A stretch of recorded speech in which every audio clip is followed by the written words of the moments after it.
खुशी इस बात पर निर्भर करती है कि आप क्या दे सकते हैं, इस बात पर नहीं कि आप क्या पा सकते हैं।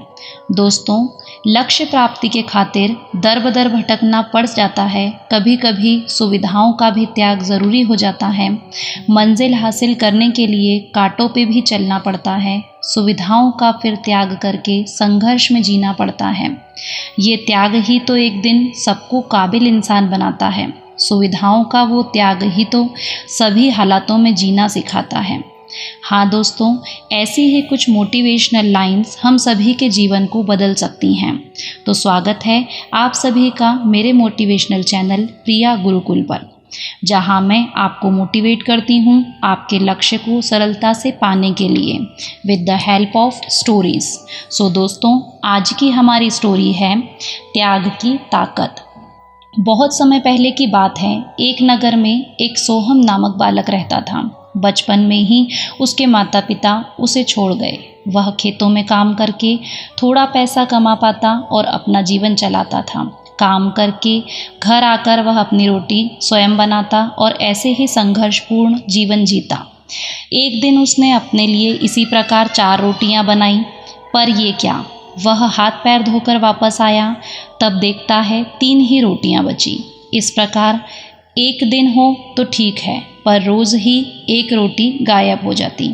अब तो सोहम ने एक दिन नज़र रखकर उस चोर जो एक चूहा था उसे पकड़ ही लिया और कहा, भाई मेरी किस्मत की क्यों खा रहे हो? चूहा बोला, मैं तो मेरी किस्मत की खा रहा हूँ।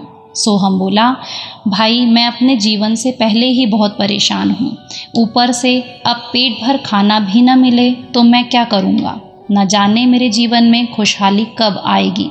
इस पर चूहे ने कहा, तुम्हारे सारे सवालों का जवाब तुम्हें मतंग ऋषि दे सकते हैं। वह पर्वतों व नदियों को पार करके उनके आश्रम में मिलेंगे जो उत्तर दिशा की ओर है। तुम उन्हीं के पास जाओ, तुम्हारा उद्धार होगा। सोहम चूहे की बात मानकर अगली ही सुबह उत्तर दिशा की ओर चल दिया। काफ़ी दूर जाकर उसे एक हवेली दिखाई दी। सोहम वहां जाकर रात भर शरण मांगता है। हवेली की मालकिन जाते समय पूछती है, बेटा तुम कहाँ जा रहे हो?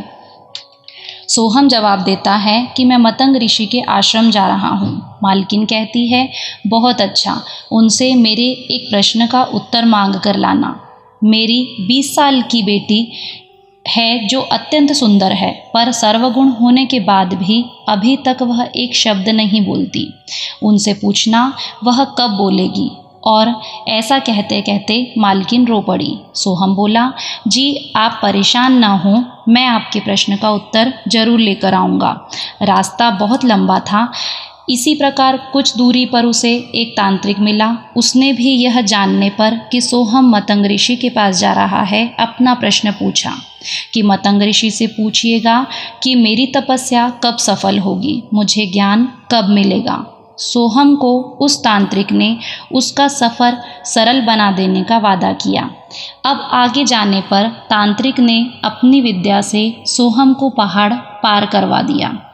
अब सोहम को आश्रम पहुंचने के लिए एक नदी ही पार करनी थी। सोहम नदी को देखकर घबरा गया। तभी सोहम को एक कछुआ दिखाई दिया। सोहम ने उससे मदद मांगी कि आप मुझे अपने पीठ पर बैठाकर नदी पार करवा दीजिए। कछुए ने कहा, ठीक है। जब दोनों नदी पार कर रहे थे तब कछुआ बोला, यदि आप मतंग ऋषि के पास जा रहे हैं तो उनसे मेरा एक प्रश्न पूछ लेंगे क्या? सोहम बोला, हाँ बताइए। कछुआ बोला, मैं एक असाधारण कछुआ हूँ जो समय आने पर ड्रैगन बन सकता है। 500 सालों से मैं इस नदी में हूँ और ड्रैगन बनने की कोशिश कर रहा हूँ। मैं ड्रैगन कब बनूंगा, बस यही प्रश्न है। नदी पार करके कुछ दूर जाने पर मतंग ऋषि का आश्रम दिखाई दिया। आश्रम में प्रवेश करने पर मतंग ऋषि के शिष्यों ने सोहम का स्वागत किया।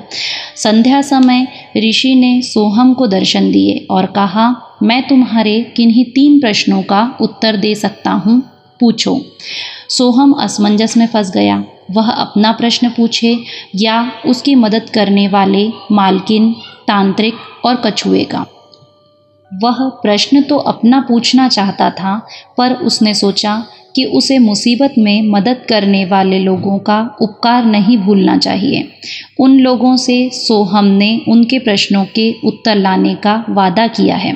उसने उसी समय निश्चय किया कि वह बहुत मेहनत करेगा और अपनी ज़िंदगी को बदल लेगा। लेकिन इस समय उन 3 लोगों की ज़िंदगी को बदलने का समय है। और यही सोचते सोचते उसने ऋषि से पहला प्रश्न किया, मालकिन की बेटी कब बोलेगी? ऋषि बोले, जैसे ही उसका विवाह होगा वह बोलेगी। सोहम बोला, तांत्रिक को मोक्ष कब प्राप्त होगा? ऋषि बोले, जब वह अपनी तांत्रिक विद्या का मोह छोड़ उसे किसी और को दे देगा, तब उसे ज्ञान की प्राप्ति होगी। सोहम बोला, वह कछुआ ड्रैगन कब बनेगा? ऋषि बोले, जिस दिन उसने अपना कवच उतार दिया वह ड्रैगन बन जाएगा। अगले दिन सोहम ऋषि के चरण स्पर्श कर वहाँ से निकल गया। रास्ते में कछुए के पूछने पर सोहम ने कहा कि भैया तुम अपना कवच उतार दो तो ड्रैगन बन जाओगे। कछुए ने जैसे ही कवच उतारा उसमें से ढेर सारे मोती निकले, जो उसने सोहम को ही दे दिए। वह पल में ड्रैगन बन गया। उस कछुए ने तुरंत सोहम को अपने ऊपर बैठाकर बर्फीली पहाड़ियाँ पार करवा दी। थोड़ा आगे जाने पर उसे तांत्रिक मिला। सोहम ने उसे ऋषि की बात बताई तो उसने अपनी विद्या सोहम को ही दे दी और अगले ही पल उसे ज्ञान की प्राप्ति हो गई। सोहम वहाँ से आगे बढ़ा तो तांत्रिक की विद्या से वह जल्दी ही हवेली पहुँच गया। हवेली में मालकिन ने अपने सवाल का जवाब पूछा तो सोहम ने कहा, जिस दिन उसकी शादी होगी यानी उसकी बेटी की शादी होगी वह बोल उठेगी। तब मालकिन ने सोहम को ही अच्छा लड़का जानकर उसकी शादी सोहम से करवा दी। अब जीवन से हार चुके सोहम के पास दौलत, परिवार, ताकत सब कुछ था, सिर्फ इसलिए क्योंकि उसने अपने प्रश्न का त्याग किया था। उसने खुद से ज़्यादा दूसरों के बारे में सोचा था। दोस्तों, यही कामयाब होने का मंत्र है। ये मत पूछिए कि औरों ने आपके लिए क्या किया, ये सोचिए कि आपने औरों के लिए क्या किया। जब आप दूसरों के लिए अपने स्वार्थ का त्याग करेंगे तो ईश्वर आपके जीवन में भी चमत्कार करेगा और त्याग की ताकत से आपको जीवन की हर खुशी सहज ही प्राप्त हो जाएगी। तो दोस्तों, यदि इस मोटिवेशनल स्टोरी से आपको कुछ मोटिवेशन मिला हो तो इससे अच्छा और कुछ नहीं हो सकता इस प्रिया गुरुकुल के लिए। इन्हीं शुभकामनाओं के साथ अलविदा। हम फिर मिलेंगे किसी नई मोटिवेशनल स्टोरी के साथ जो आपके जीवन को बदलने की ताकत रखती हो। धन्यवाद।